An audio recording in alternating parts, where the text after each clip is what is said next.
Hello everyone. So it's funny, I did the live the other day for the first time and referenced my accident, and then I realized that probably a lot of you have actually never heard about the accident, and I don't know, it's like a weird thing sometimes. Like, obviously once you hear the story you'll kind of understand why. Hey Debbie, how are you? It doesn't really come up in conversation too often, and when it does, it's usually pretty deep conversation. So a lot of my friends here in DC even, who've known me for 15 years, don't even know the story either. And I think that there's not really a whole lot to prompt you to ask, because it's not really very obvious by looking at me that I actually have, you know, some health issues and other things that, hey, Tamika, how are you? Long time no see, girl. And of course, my friends from high school know about it because from the news probably. And of course, all my friends from Miami University know about it because it was the talk of the university for, you know, months and months and months. So thanks, Carly, you're so cute. I miss your face. Can't wait to see you this summer. So anyway, I'll just get straight into the story and tell you all about it. Hey Jean, hey Paulette, how are you? So when I was studying abroad in Luxembourg, my friends and I decided to go skiing for the weekend, and took off and took the overnight train down to Val d'Isere, and ended up taking the bus up to the ski resort. And the entire time I was on that bus, I had this crazy, overwhelming feeling of dread. And can't really explain it, but I think we all have had instances where, you know, you kind of freak out or have this dread feeling, you don't really know why, and you kind of talk yourself down off the ledge. It was kind of like that, but times like 20, 50, it was pretty bad. So, you know, couldn't really understand why I was feeling that way, but just kind of, you know, kept along and, you know, try to talk myself down like we do every day of our lives. So we got up to the ski resort and to the hotel and negotiated our breakfast and dinner along with our hotel combinations, and then went straight to the ski shop to get on the slopes. So we looked at the, you know, above, you know, when you ski a lot of times there's a banner that tells you the weather, and it just said high winds. So we immediately took the funicular to the top of the Alps and started doing runs at the top of the mountain. And I was by no means like a pro skier.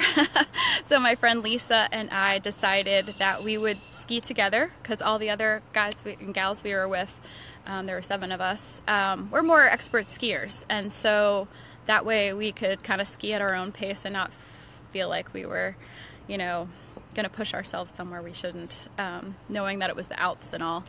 So it started snowing pretty hard. At this point we're all skiing together, and so we decided to go down the mountain that way.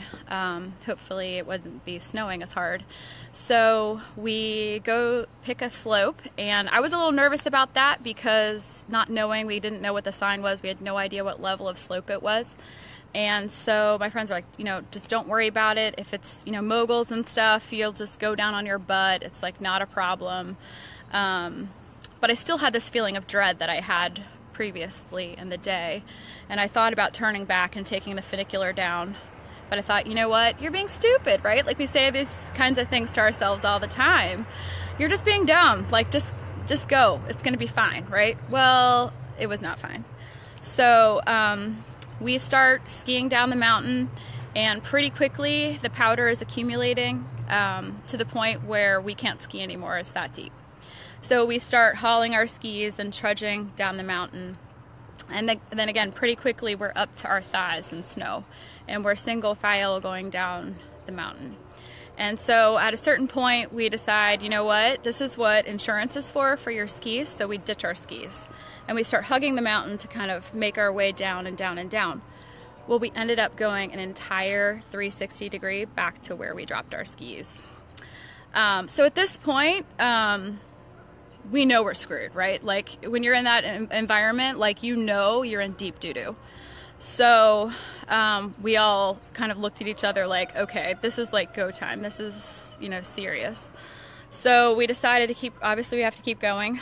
So we went to the left and go hugging, kind of go down the mountain that way. Ended up onto the glacier, down, down, down. Went to the only thing we found, because of course we were above the tree line, it being the Alps and all.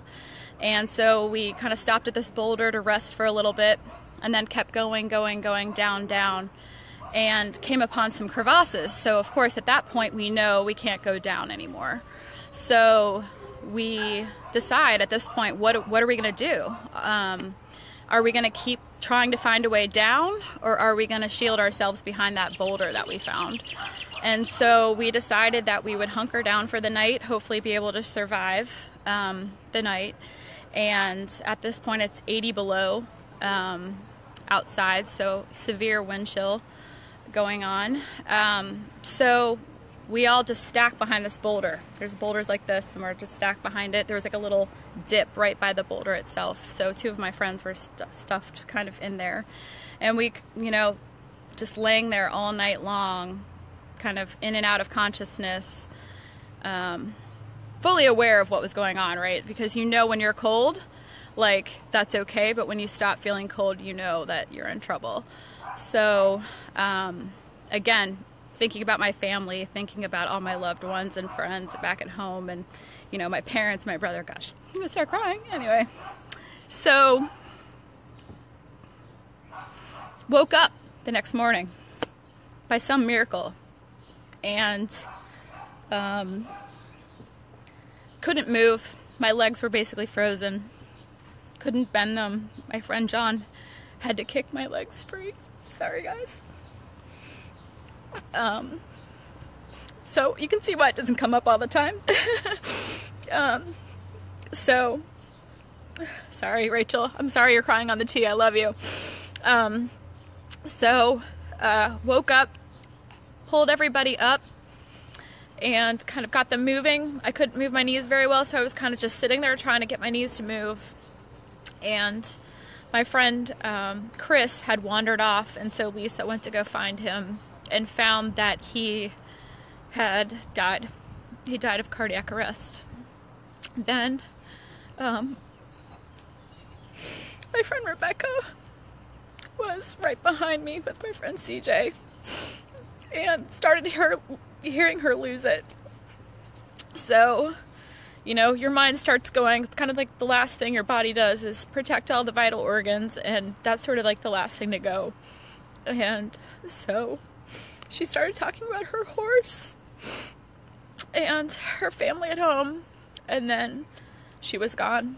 And at that point I totally freaked out and passed out myself, and that's all I remember. So in between there and I woke up in the emergency room, again, not expecting to wake up, and instantly asking for my friends where they are, how is everybody.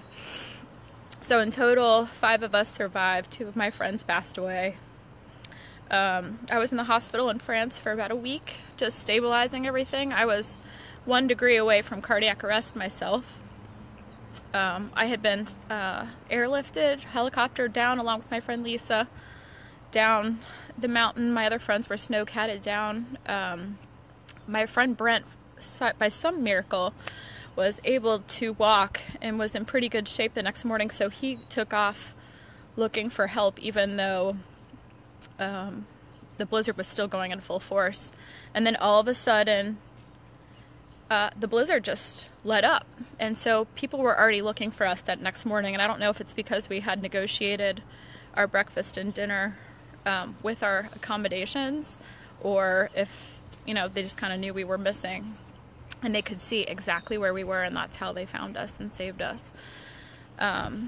So again, was in the hospital for a week in France, blood transfusions, all kinds of craziness. My poor parents had just picked my grandparents up at the airport for Thanksgiving, and so they no sooner had that happen and had to book flights over to come get me. And my brother was at home with my grandparents fielding calls, as you might imagine, from all the damn journalists. I mean, don't even get me started on that. And you know, basically spent 3 months back at home going through 8 different surgeries and putting myself together like Humpty Dumpty. And just want to thank all of my friends and family and loved ones who came to visit me in the hospital. Like, to this day, you'll never know how much that meant to me, being in there so long. And you know, it gets kind of boring in the hospital if you ever spend any time in the hospital. So yeah, so that's my story. And so part of the reason why I wanted to tell you all the story firsthand was because there are so many of you that are my dear friends, past, present, current, that don't know the story. You know, even if you saw the news story, it's not the same as hearing it directly from my lips, right? So it's just one of those things is, you know, I feel like people think that, I don't know, I feel like people have the impression about me that I never have a care in the world, right? Like, I'm always happy all the time. And that's just not true, right? So I think all of us go through so many things that we just don't even know about and aren't aware about.